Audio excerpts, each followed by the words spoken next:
아름다움이 우리를 구원할 때 1장 조화를 엿보다 1-2 다음은 칸트가 우리에게 던진 탁월한 질문 가운데 하나다.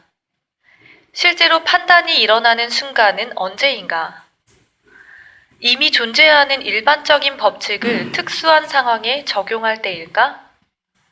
아니면 언제나 뜻밖이며 언제나 새로울 수밖에 없는 특수한 것에서 출발해 어쩌면 미래의 일반적인 규칙이 될지도 모를 것을 고안해낼 때일까? 세상이 빠르게 변할수록 반성적 판단을 할 수 있는 이런 자유와 용기는 더욱 절실히 필요하다. 법률가들은 이 점을 잘 알고 있다. 종종 법이 사회의 변화를 따라잡지 못해서 오늘 벌어지는 특수한 범죄 사건을 이제까지의 법으로 판결할 수 없는 상황이 벌어지기 때문이다. 그렇다면 법을 새로 만들어야 한다. 장차 판례가 될 결정을 내려야 한다. 요컨대 특수한 것에서 일반적인 것으로 가야 한다. 다시 말해 반성적 판단을 할 수 있어야 한다. 그런데 취미 판단, 아름다워야말로 순수한 형태의 반성적 판단이다. 그러니 훈련해야 한다. 자신을 믿는 훈련을 해야 한다. 프랑스 샹송이든 영국 팝송이든 이탈리아 오페라든 미국 펑크록이든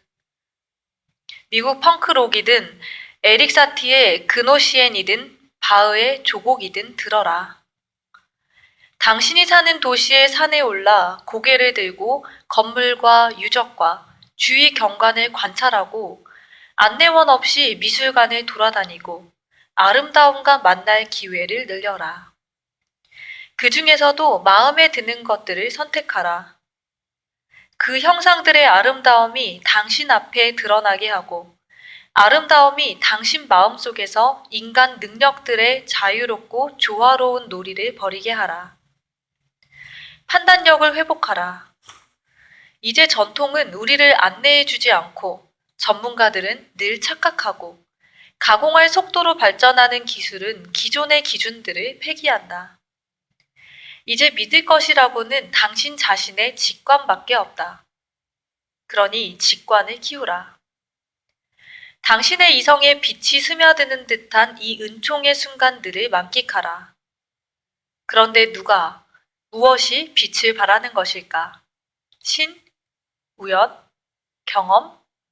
늘 증거를 대느라 전전긍긍하던 당신에게 갑자기 환한 서광이 비친다. 마치 어떤 보상이라도 받은 것 같다. 하지만 누가 뭘 보상한다는 말인가? 직관이란 그런 것이다. 그것은 이성이 눈뜨는 계기다. 논리적으로 이해하기보다 진실과 접촉하는 것이다. 이를테면 어느 날 문득 친구가 멀어졌다는 느낌이 들면 그제야 비로소 우정이라는 개념이 정신에 부상한다. 그 친구가 멀어졌다는 직관이 생기는 순간 당신은 우정의 절대적 진실에 몰두한다. 직관적 진실이란 그런 것이다. 그것은 아주 세밀한 진실이면서도 절대로 통하는 길이다. 우리 이성의 성찰은 대개 역방향으로 작동한다. 즉, 우정이 무엇인지 정의하고 나서 친구의 행동이 그 정의에 부합하지 않는다는 사실을 깨닫는다. 대개 이성은 아주 부지런히, 단계적으로, 점진적으로 작동한다. 반면에 몸은 세계를 즉각적으로 지각한다. 이성은 직관성을 띠게 되면 갑자기 몸을 닮아간다. 몸의 고유한 속성인 직접성을 발휘해서 관념들을 포착한다. 실제로 베르그송은 직관이 몸을 통과하는 이성이라고 정의한 바 있다. 직관적 이성은 논증하지 않는 이성이다. 요컨대 그것은 반향한다. 이성은 최고의 역량을 발휘하기 위해 자신의 타자이자 대립자인 몸에 자신을 개방한다. 그렇다면 직관이라는 은총의 순간에 이성을 환하게 비추는 것은 바로 몸일 것이다. 이성은 이제 몸 안에 있지 않다. 오히려 몸이 이성 안에 있다. 말하자면 정신의 한복판에 낯선 것이 들어와 큰 도움을 주는 것이다. 나는 아직도 소르본 대학 계단식 강의에 들어가면 이 늙은 교수가 쩌렁쩌렁 낭독하던 목소리가 들리는 것만 같다. 직관. 그것은 이질적인 것에 이성에 내재하는 것이다. 하지만 직관에 이르는 길은 험난하다. 베르그송은 사람들이 착각하는 것과 달리 직관은 즉각적이지 않으며 이중의 노력을 요구한다고 말한다. 즉, 습관적인 사고방식과 고정관념에서 벗어나고 당면한 행위의 긴급함이라든가 유용성에 대한 염려 따위에 초연해지려는 노력의 결과라는 것이다. 직관적 상태는 이런 두 가지 노력을 통해서만 얻을 수 있다. 베르그송은 덧붙이기를 직관적 상태란 자신의 모든 과거, 모든 기억과 더불어 지금 여기에 온전히 존재하는 것이라고 했다. 하지만 행위의 필연성은 우리가 무한한 기억의 저장고에서 몇몇 유용한 기억만을 선별하라고 강요하고 나를, 나 자신, 나의 과거 대부분, 나의 기억들로부터 격리해서 직관을 차단할 수도 있다. 하지만 아름다움과 만날 때 이런 이중의 노력은 쉬워진다. 아름다움과 마주할 때 나는 기존의 견해나 사물의 유용성에 신경 쓰지 않는다. 멀리 눈 덮인 산봉우리를 바라보거나 그림, 유적, 화음에 매혹되는 경험은 계속되는 일상적인 행위 중에 정지의 순간을 선사하고 자기 자신, 즉 자신의 직관력과 화해하게 한다. 그럴 때 세계에 대한 미적인 이해 방식의 첫 번째 특징인 직관은 심지어 아름다움의 문제를 뛰어넘는다. 축구 선수를 예로 들어보자. 득점하겠다는 목표와 유용한 행위에 대한 집착은 그에게 직관을 금지한다. 그의 행위는 전략적이고 효율적일 수는 있으나 직관적일 수는 없다. 하지만 만약 그가 유용한 행위에 몰두한 와중에도 더할 나위 없이 완벽한 경기를 펼치면서 그 순간 그곳에 존재한다는 사실에서 순수한 기쁨을 만끽할 수 있다면 가장 놀라운 슛을 가능하게 하는 이 진귀한 직관에 이를 수 있을 것이다. 즉, 그는 한순간 세계와 순수하게 미적인 관계를 맺음으로써 힘과 재능을 최대로 발휘하게 된다. 힘을, 세계 속 자신의 현존을, 자신의 직관력을 회복하는 이런 미적 쾌락의 순간은 누구의 삶에나 필요하다. 그렇다면 아름다움을 통해 우리가 개발하는 것은 바로 삶의 역량이다. 하지만 거기에는 조건이 있다. 칸트는 그 판단력이 진정으로 반성적인 것이 되려면, 그리고 미적 만족이 순수한 것이 되려면 세 가지 부재가 전제되어야 한다고 말했다. 아름다움에 대한 판단은 첫째, 관념 없이, 둘째, 이해관계 없이, 셋째, 한 목적성 없이 이루어져야 한다. 관념 없이. 아름다움이라는 관념, 예술의 규칙, 예술사조를 참조해서는 안 된다. 그럴 때 이성이 우위를 차지하므로 내적 조화가 깨진다. 이해관계 없이. 사회적, 금전적 이해관계를 추구해서는 안 된다. 아름다움을 오롯이 음미하려면 아름다움을 느낄 때 사심이 없어야 한다. 한 목적성 없이. 아름다움 앞에서 한 목적성과 작가의 의도를 문제 삼아서는 안 된다. 이때도 역시 합리성이 우위를 차지해서 내적 조화가 깨진다.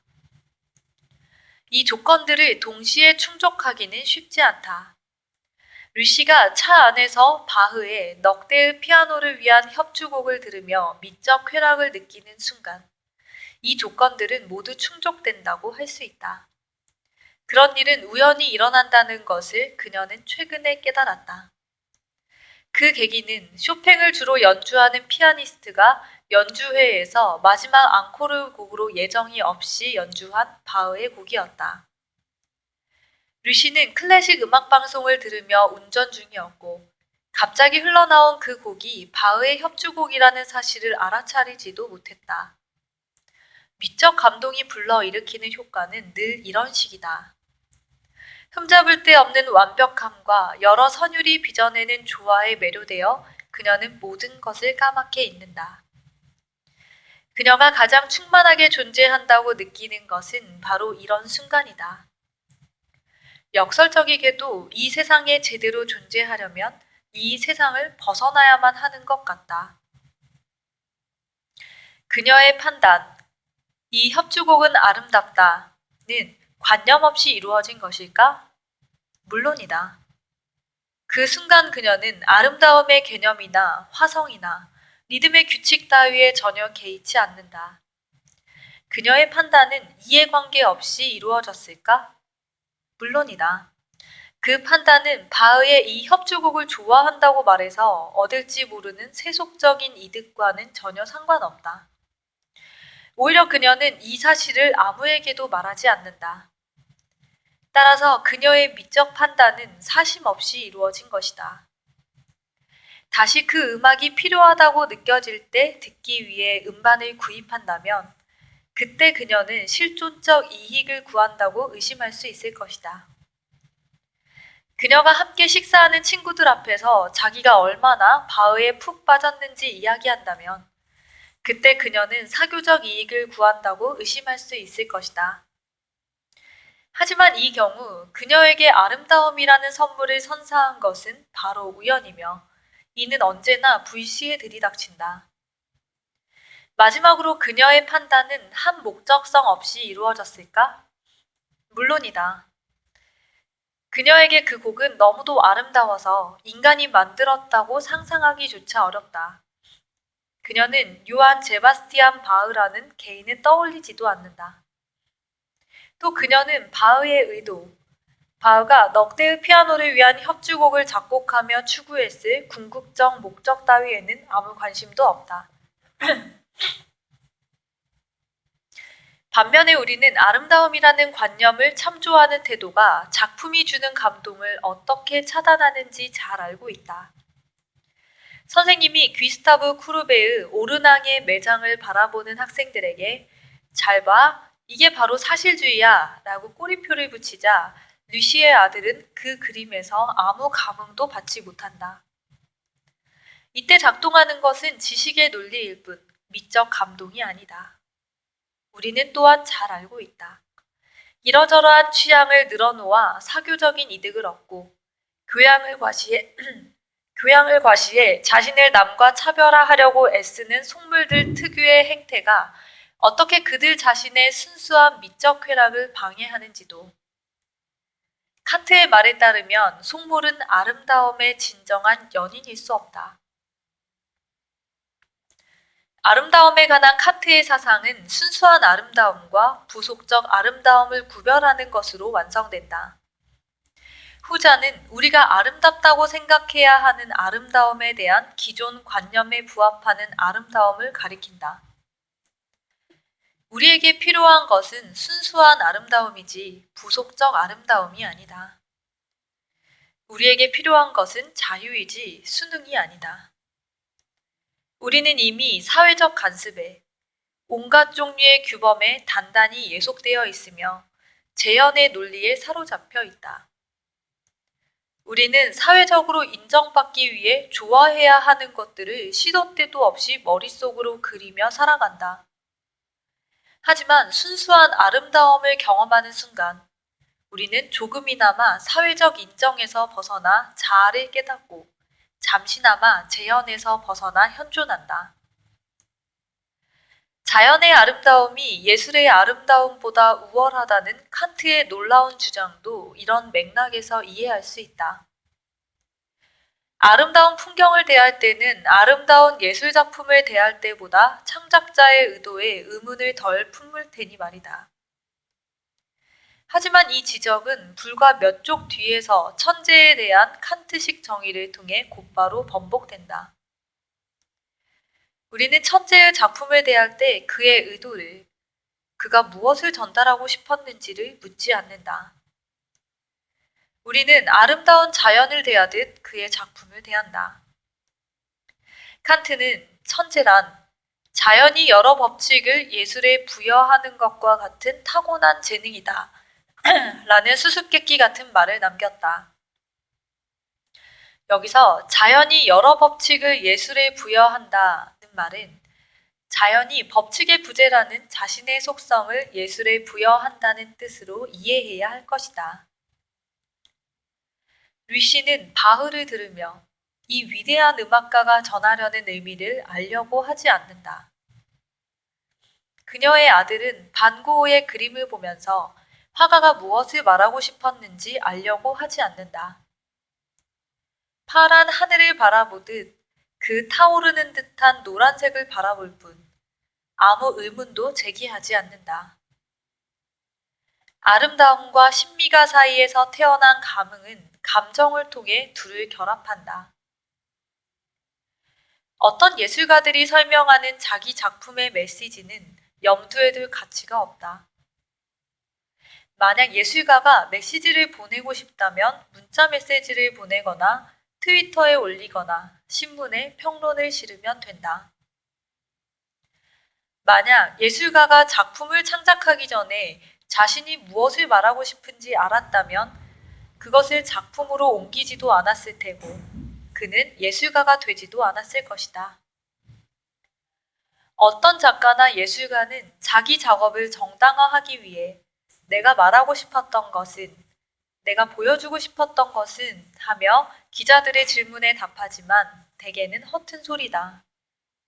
왜냐하면 작품의 의미는 작품을 만들어가는 과정 자체에서 태어나기 때문이다.